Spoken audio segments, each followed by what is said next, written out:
कुछ ही दिनों में विधानसभा चुनाव होने वाले हैं। सभी पार्टियों के नेता अपने अपने क्षेत्रों के दौरे पर है।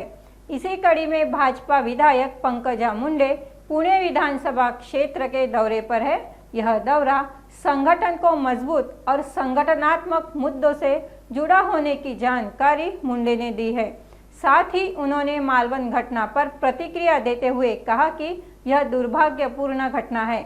प्रधानमंत्री मोदी ने इसके लिए माफी भी मांगी है, तो वही पंकजा मुंडे विरोधियों के टिप्पणी पर जवाब देने से बचती हुई नजर आई। का मला एकटीला नाही तर भारतीय जनता पार्टीने अनेक नेत्यांना काही मतदारसंघामध्ये दौरा करण्याचे सांगितलेले आहे आणि हा 100% संघटनेचा दौरा आहे। संघटनेच्या विधानसभा मतदारसंघावाईज हा दौरा आहे। त्यामध्ये काही पदाधिकारी म्हणजे 100 ते 150 पदाधिकारी अपेक्षित आहेत त्या बैठकीमध्ये आणि त्यांच्याशी करायचं आहे संभाषण आणि याच्यामध्ये अत्यंत संघटनात्मक विषय आम्हाला हाताळायचे आहेत आणि विधानसभेची ही पूर्वतयारी आहे असं म्हणायला हरकत नाही। मधून कसा मार्ग काढला जाणार? दरवेळी आम्ही मार्ग काढतोच।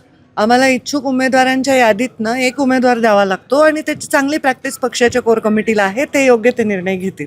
मला असं वाटतं की ज्या दिवशी ज्या क्षणी प्रधानमंत्री नरेंद्र मोदी यांनी अत्यंत नम्रपणे छत्रपती शिवरायांच्या विषयीचा आदर, त्यांच्याविषयी असणारं खरं प्रेम दाखवलं आणि सांगितलं की ह्या घटनेबद्दल मी क्षमा मागतो।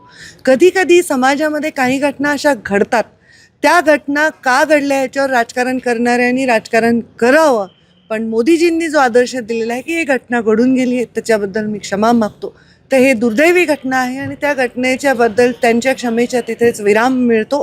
दुर्दैवी घटना आहे, त्याची चौकशी करण्याचे आदेश दिले गेलेले, चौकशी करण्यात येईल। तर त्यामुळे मला वाटत नाही की त्या विषयावर आणखी खूप केस पाडण्याची आवश्यकता आहे। छत्रपती आमच्या हृदयात आहेत आणि छत्रपतींचा पुतळा पडला ह्याचं